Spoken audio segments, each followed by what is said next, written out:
چاند پور چھاونی میں لے گئی ہے۔ یہ چاند پور چھاونی کہاں ہے؟ میں نے پوچھا۔ دادا بھائی بولا تم جدھر سے آئے ہو ادھر راستے میں امریلی قصبہ آیا ہوگا، وہاں سے دریائے گارنگ کو پار کرنے کی بجائے اگر تم دریا کے ساتھ ساتھ پشچم کی طرف چلو تو 5 کوس چلنے کے بعد دریا کا ایک پل آتا ہے۔ چاندنی پور چھاونی اس پل کے اس طرف ایک جنگل کو صاف کر کے بنائی گئی ہے۔ وہاں پر پہلے صرف فوجیوں کے کوارٹر اور کوٹھیاں تھیں، مگر اب کچھ سویلین دکاندار قسم کے لوگ بھی آباد ہو گئے ہیں۔ یہ چھاونی نئی ہے۔ میں نے پوچھا تمہیں یقین ہے کہ ڈاکٹر فریدی کو وہیں رکھا گیا ہے؟ میرے ایجنٹ نے اندھیرے میں اپنی چمکیلی آنکھیں مجھ پر جما دی۔ ہمارے آدمیوں کی رپورٹ کبھی غلط نہیں ہوتی، اب تم فوراً یہاں سے چلے جاؤ، یہاں تمہارا رہنا ہم سب کے لیے مشکل پیدا کر سکتا ہے۔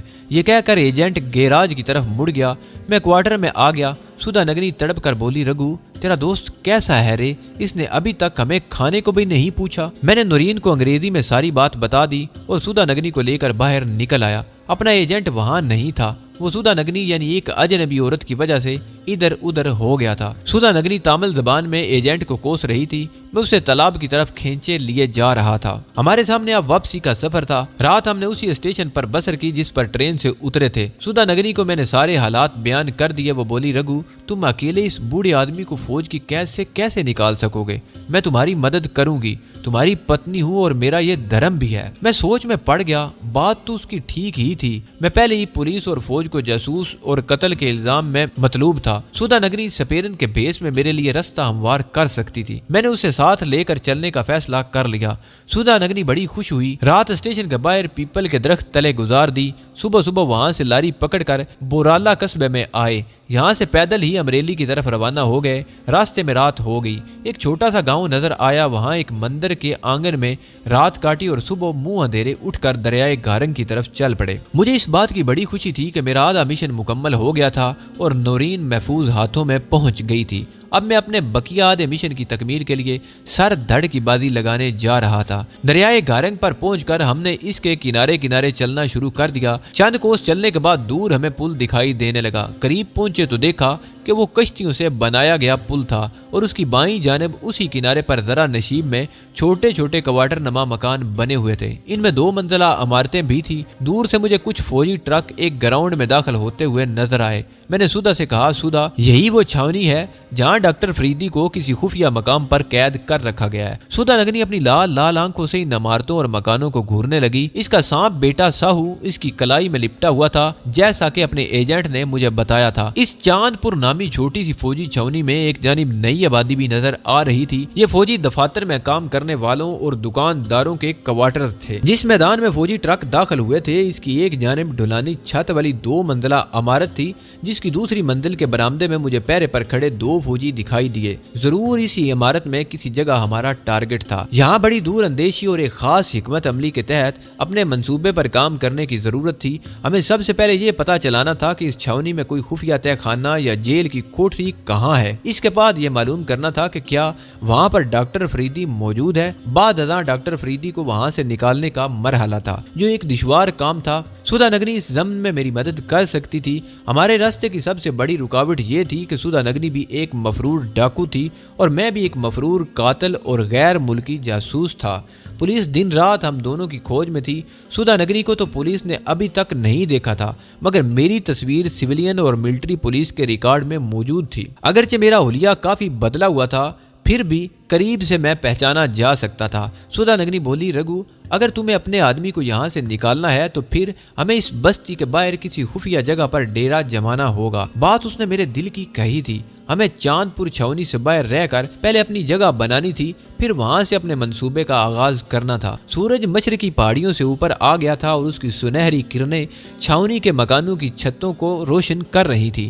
ہمارے پاس سانپوں کی ایک پٹاری، ایک جھولا اور ایک سپیروں والی بین تھی، اور سدھا نگنی کے پاس ایک بھرا ہوا پستول بھی تھا جو اس نے اپنے گیروے رنگ کی دھوتی نماز ساڑی میں چھپا رکھا تھا۔ بستی کے قریب ہی ببول کے بہت سے درخت اگے ہوئے تھے۔ یہ ویران علاقہ تھا۔ مٹی کا ایک بہت بڑا تودا تھا جس پر جھاڑیاں اگی ہوئی تھیں. یہاں ایک طرف سے لوگ مٹی کھود کر لے گئے تھے جس کی وجہ سے وہاں ایک چھوٹا سا خوہ نما غار بن گیا تھا. ہم نے اسی خوہ میں اپنا ٹھکانہ بنا لیا اور ادھر ادھر سے گھاس پھونس اکٹھا کر کے اندر زمین پر بچھا دیا. سدھا نگنی بستی کے بازار سے ایک ایلومینیم کی دیگچی، مٹی کے 2-4 پیالے، مٹی کی گاگر اور ایک لوٹا خرید لائی. اس نے واپس آ کر بتایا کہ بستی کا صرف ایک ہی چھوٹا سا بازار ہے جہاں آٹا، دال، چاول، مٹی کا تیل اور برتنوں کی چند ایک دکانیں ہیں. وہ کوارٹروں کی طرف نہیں گئی تھی، وہ تھوڑے سے چاول بھی لیتی آئی تھی. بیری کے جنگلی درختوں کے درمیان ایک چھوٹی سی ندی بہتی تھی، یہاں سے وہ پانی کی گاگر بھر کر لے آئی. اس نے دال چاول کی کھچڑی پکائی جو ہم نے مل کر کھائی.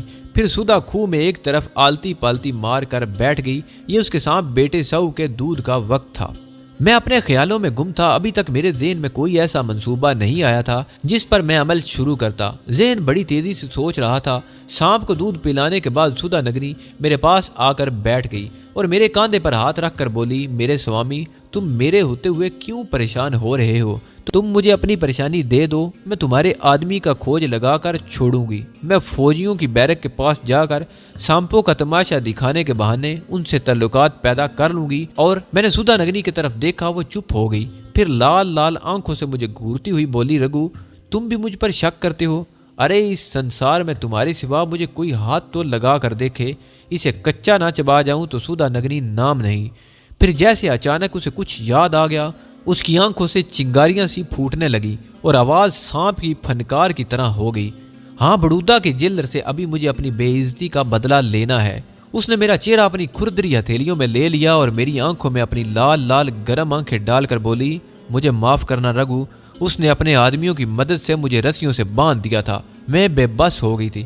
اس طرح تو تم بھی بے بس ہو جاتے، لیکن میرے سینے میں بڑودہ کے جیلر کا ایک گہرا داغ ہے. میں ایک بار اپنے آدمیوں کے ساتھ اس کے مکان پر بدلہ لینے گئی تھی، مگر وہ وہاں پر موجود نہیں تھا. میں اپنے بیٹے سانپ سو کی سوگند کھا کر تم سے وعدہ کرتی ہوں کہ میں بڑودہ کے جیلر سے اپنی بے عزتی کا بدلہ ضرور لوں گی.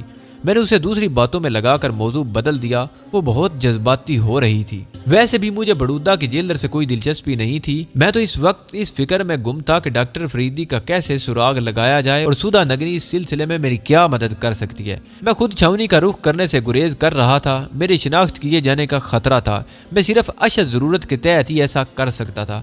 بلاخر میں اس نتیجے پر پہنچا کہ سدھا نگنی کو ہی بھیجوں کہ چھاونی کے علاقے میں جا کر وہاں کا حدود اربا معلوم کرے. وہ دوپہر کو گئی، مگر اس کی معلومات سے میں کوئی خاص اندازہ نہ لگا سکا کہ چھاونی میں کون سا دفتر کہاں ہے اور کون سا فوجی افسر کس جگہ رہتا ہے جو میرے مشن میں میرے کوئی کام آ سکتا ہے. ایک روز جب دن کی روشنی کم ہوئی تو میں خود سپیروں کا جھولا بغل میں لٹکا کر بین ہاتھ میں لیے خود ہی چاند پور بستی کی طرف چل پڑا. یہ کوارٹروں کی 4-5 گلیوں والی بستی تھی جہاں کچھ دکانیں بھی بنی ہوئی تھی. چھاونی کی عمارتوں کی طرف کسی کو جانے کی اجازت نہیں تھی. وہاں سڑک پر رکاوٹ کھڑی کر کے ایک چیکنگ پوسٹ بنا دی گئی تھی. میں اسے دور ہی سے دیکھ کر واپس آ گیا. دوسرے دن میں اور سدھا اکٹھے بستی میں گئے. 2-1 جگہوں پر ہم نے سانپ کا تماشا بھی دکھایا. کوارٹروں میں سے بچے نکل کر جمع ہو جاتے. میں نے دیکھا کہ یہ کوارٹر نان کمشنرڈ آفیسر کے تھے. کمشنرڈ آفیسر شاید چھاونی کی حدود کے اندر رہتے تھے. ہم تماشا دکھا کر کوارٹروں کی قطار کے قریب سے گزرے تھے کہ میری نظر ایک کوارٹر کے باہر لگی نیم پلیٹ پر پڑی جس پر گجراتی زبان میں لانس نائک وشنو نندریکر کے آگے بریکٹ میں انٹیلیجنس کا لفظ لکھا تھا. میرے اندر جیسے کوئی چیز جاگ پڑی.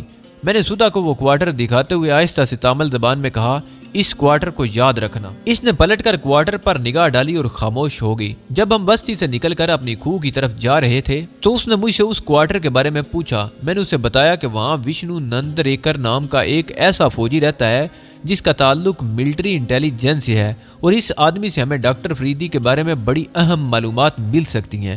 سدھا نگنی نے اپنے بیٹے سانپ کو اپنی گردن سے اتار کر اپنی کلائی پر لپیٹتے ہوئے کہا، کیا ہمیں اسے اغوا کرنا ہوگا؟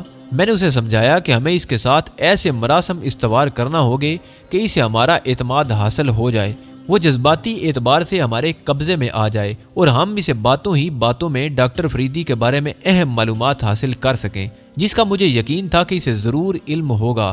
میرے ذہن میں اچانک ایک خیال آیا. میں نے سدھا سے پوچھا، سدھا تمہارے پاس کوئی ایسا سانپ ہے جو اس فوجی کے گھر کے کسی فرد کو رات کے وقت جا کر سونگ آیا کرے؟ کیونکہ میں نے سن رکھا ہے کہ اگر کسی کو سانپ سونگ جائے تو وہ مرتا تو نہیں لیکن بے حد بیمار ہو جاتا ہے اور جان کے لالے پڑ جاتے ہیں۔ سدھا بولی، ایسا تو کوئی سانپ میرے پاس نہیں ہے، لیکن میں کسی بھی سانپ سے ایسا کام لے سکتی ہوں، مگر اس کے لیے ضروری ہے کہ میرا سانپ اس خاص آدمی کے بدن کی خوشبو سے واقف ہو۔ اس کے لیے سانپ کو اس آدمی کے جسم کا کوئی کپڑا سنگھانا پڑے گا۔ اپنی کھو تک پہنچتے پہنچتے میرے دماغ میں ایک پوری اسکیم تیار ہو چکی تھی۔ میں نے یہ ساری اسکیم سدھا نگنی کو سمجھا دی۔ اپنی اس نئی اسکیم پر عمل پیرا ہونے کے لیے ہم اگلے روز دوپہر کے وقت اپنی کھو سے نکل کر چاند پور کے کوارٹروں میں آ گئے۔ مجھے معلوم تھا کہ اس وقت لوگ کام کاج پر گئے ہوتے ہیں اور گھر میں صرف عورتیں اور بچے ہی ہوتے ہیں۔ میں لانس نائک نندر ریکر کے کسی بچے کو نشانہ بنانا چاہتا تھا کیونکہ بچے کے ساتھ باپ کے شدید جذبات وابستہ ہوتے ہیں۔ ہم نے این لانس نائک نندریکر کے کوارٹر کے سامنے جا کر سانپ کا تماشا دکھانا شروع کر دیا۔ میں جھولا زمین پر رکھ کر بیٹھ گیا اور بین بجانے لگا۔ سدھا نگنی نے سانپوں کی پٹاری سامنے رکھ دی اور گجراتی زبان میں سانپوں کی تعریف میں ان کا ایک مخصوص گیت گانے لگی۔ وہ خود سوراشٹر کی رہنے والی تھی اور بچپن میں سے اس نے مانڈ قبیلے کی سپیرن عورتوں کے یہ گیت سن رکھے تھے۔ ادھر سے چھوٹے بڑے کوارٹروں سے نکل کر بچے جمع ہو گئے، مگر ابھی تک لانس نائک کے کوارٹر سے کوئی بچہ نہیں نکلا تھا۔ میں نے سوچا کہ اگر یہاں کوئی بچہ نہ ہوا تو پھر یہ کام اس گھر کی کسی عورت سے لیا جائے گا، مگر میرے دیکھتے ہی دیکھتے نندریکر کے کوارٹر سے کوئی 6-7 برس کی عمر کا ایک کالا کلوٹا بچہ بھاگتا ہوا باہر نکلا۔ اس نے نکر اور پرانا کرتا پہن رکھا تھا۔ میں نے سدھا کو اشارے سے وہ بچہ دکھایا۔ سدھا نے اس کے قریب جا کر اسے پیار کیا اور گجراتی زبان میں بہت جلد معلوم کر لیا کہ وہ اسی گھر میں رہتا ہے اور اس کا باپ چھاونی پر گیا ہوا ہے۔ سدھا نگنی سانپوں کا تماشا دکھانے لگی۔ اب کچھ بڑی بوڑھیاں بھی کوارٹروں سے نکل کر اپنے دروازوں میں کھڑی ہو گئی۔ اس بچے کا نام سدھا نے معلوم کیا نندو تھا۔ نندو کے کوارٹر سے کوئی عورت باہر نہیں آئی تھی۔ سدھا نگنی نے ایک خاص سانپ اپنے ہاتھ میں پکڑا اور ایک چکر لگا کر کوارٹروں کے باہر کھڑی عورتوں سے خیرات میں کچھ دینے کی اپیل کی۔ اسی دوران میں میری نگاہیں سدھا نگنی پر جمی ہوئی تھی۔ وہ بڑی ہوشیاری سے لانس نائک نندریکر کے بیٹے نندو کے قریب سے گزری اور میں نے دیکھا کہ اس نے بڑی تیزی سے سانپ کا منہ بچے کی قمیض سے چھو دیا تھا۔ بچہ ڈر کر کوارٹر کی طرف بھاگا، لیکن سدھا اپنا کام کر چکی تھی۔ عورتوں نے ہمیں سوکھے چاول اور آٹا دیا جسے ہم نے جھولوں میں ڈالا اور سانپوں کی پٹاری اٹھا کر وہاں سے چلے آئے۔ کوارٹروں سے نکلتے ہی سدھا نے مجھے یہ خوشخبری سنائی کہ اس کے سانپ نے اس لڑکے کی قمیض کو سونگھ لیا ہے۔ بھگوان کرے یہ آدمی اس کا بچہ ہو، وہ بولی۔ میں نے کہا بچہ اسی کوارٹر سے نکلا تھا، وہ یقیناً لانس نائک کا ہی بیٹا ہوگا۔ اپنی قمیض گاہ میں واپس آ کر سدھا نگنی نے اس سانپ کو باہر نکالا جس نے بچے کی قمیض سونگھی تھی۔ سانپ کا رنگ سبزی مائل سیاہ تھا اور یہ بالشت بھر کا سانپ تھا۔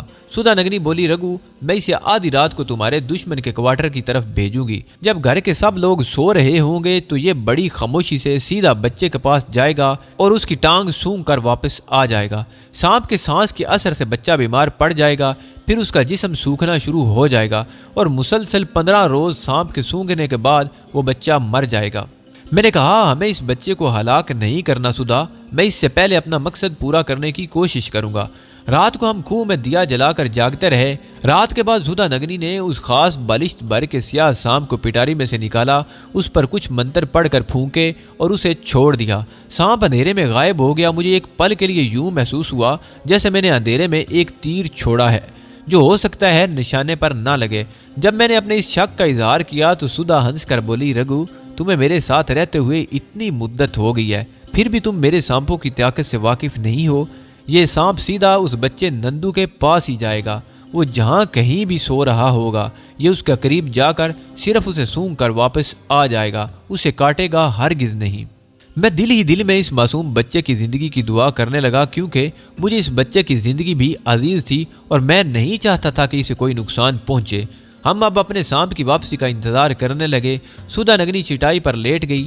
دیے کی دھیمی روشنی میں اس کی آنکھیں کسی وقت یاقوت کی طرح چمکنے لگتی تھی۔ اس نے اپنے سانپ بیٹے کو سینے سے لگا رکھا تھا اور بڑی حسرت سے آہ بھر کر بولی، رگو یہ بھی کیسی اولاد ہے میری، میرے بیٹے نے مجھے تم سے جدا کر رکھا ہے۔ اس کی آواز ایسی تھی جیسے خشک پتوں پر سانپ چل رہا ہو۔ یوں ہی باتیں کرتے 1 گھنٹہ گزر گیا۔ جب میرے اندازے کے مطابق 2 گھنٹے گزر گئے تو مجھے تشویش ہوئی۔ سدھا مسکرائی، میرا سانپ آ رہا ہے، مجھے اس کی خوشبو آ گئی ہے۔ وہ اٹھ کر بیٹھ گئی۔ اس نے چراغ کی روشنی میں کنویں میں آنے والے راستے کو دیکھا۔ میری نگاہیں بھی اسی طرف جمی ہوئی تھی۔ مجھے تو وہ بالشت بھر کا سیاہ سانپ نظر نہ آ سکا، لیکن سدھا نگنی نے پیار سے چمکارتے ہوئے اسے زمین پر سے اپنی ہتھیلی پر اٹھا لیا اور اسے چوم کر بولی، تمہیں راستے میں کوئی تکلیف تو نہیں ہوئی رے؟ تمہیں مارنے کو تو نہیں دوڑا کوئی؟ سانپ سے باتیں کرتے ہوئے اس نے اسے چاروں طرف سے دیکھا۔ میں نے جلا کر کہا، اس سے پوچھو کہ لڑکے کو سونگ کر بھی آیا ہے کہ نہیں۔ سدھا نے ہلکا سا کہکا لگایا، رگو تم میرے بچوں کو نہیں سمجھ سکے۔ میرے پتی دیو ضرور ہو پر میری اولاد سے ناواقف ہو۔ مجھے اپنے سانپ کے منہ سے اس بچے کے جسم کی بو آ رہی ہے۔ یہ اپنا کام کر آیا ہے، کل پھر یہ اسے سونگنے جائے گا۔ میں نے بےتابی سے پوچھا، یہ کب تک اسے سونگے گا؟ سدھا بولی، صرف 4 روز سونگنے کے بعد بچہ بیمار پڑ جائے گا، 6 روز اس کا جسم سوکھنے لگے گا۔ اس کا مطلب تھا کہ مجھے کم از کم 7 دن تک وہیں کنویں میں ہی بیٹھے رہنا تھا۔ سدھا نگنی ایسی ڈاکو عورت کے پاس اتنے روز اکیلے رہنا میرے لیے یوں بھی مشکل نہیں تھا کہ میں اس کا عادی ہو چکا تھا۔ چنانچہ میں نے یہ دن گزار دیے۔ اس عرصے میں نے قصداً سدھا نگنی کو بھی بستی کی طرف نہ جانے دیا۔ 8ویں روز میں نے اسے کوارٹروں کی طرف بھیجا۔ میں خود اس کے ساتھ نہ گیا۔ اپنی اسکیم کے مطابق سدھا نگنی کو اکیلے ہی جانا تھا۔ وہ دن میں اس وقت گئی جب سب مرد گھر پر ہی ہوتے ہیں۔ کوئی 2 گھنٹوں بعد وہ واپس آئی تو اس کا چہرہ خوشی سے چمک رہا تھا۔ ہمارا تیر ٹھیک نشانے پر لگا تھا۔ پہلی کامیابی یہ ہوئی تھی کہ نندو اسی لانس نائک ندریکر کا لڑکا تھا اور اکلوتا بیٹا تھا۔ دوسری کامیابی یہ ہوئی تھی کہ سانپ کے سونگنے کی وجہ سے بچہ ضرورت سے زیادہ ہی بیمار ہو گیا تھا اور ان کے گھر میں سوگ پڑا تھا۔ لانس نائک فوج کے سب سے بڑے ڈاکٹر کے پاس بھی اپنے بچے کو لے کر گیا تھا، مگر اس کے علاج سے بھی کوئی افاقہ نہیں ہوا تھا۔ اب بستی کے وید کا علاج کرایا جا رہا تھا۔ سدھا نگنی بھی دوسری عورتوں کے ساتھ لانس نائک کے گھر میں جا گھسی اور بچے کی ماں کو ایک طرف بلا کر کہا، اسے یوں لگتا ہے کہ بچے کو سونگ سانپ نے ڈس لیا ہے، جس کے ڈسنے سے آدمی مرتا نہیں مگر 15-20 دنوں کے اندر اندر سوکھ کر مر جاتا ہے۔ بچے کی ماں تو رونے لگی۔ اس کے باپ کو پتا چلا تو اس نے سدھا نگنی کو ڈانٹ کر گھر سے باہر نکال دیا۔ وہ مجھ سے کہنے لگی، رگو اس کالے مراٹھے نے مجھے گھر سے نکل جانے کو کہا تو میرا خون کھول اٹھا۔ بھگوان کی قسم اگر تمہارا خیال نہ ہوتا تو میں اسے وہیں ڈھیر کر دیتی۔ میں نے کہا، اب کیا ہوگا؟ کہیں ایسا نہ ہو کہ بچہ مر جائے اور ہمیں بھی کچھ حاصل نہ ہو۔ وہ بولی، ارے تم گھبراتے کیوں ہو میرے سوامی؟ صرف 4 روز اور ٹھہرو۔ اب میں جاؤں گی تو وہ میرے چرن چھوئیں گے۔ مصیبت کے وہ 4 دن بھی کسی نہ کسی طرح بسر ہو گئے۔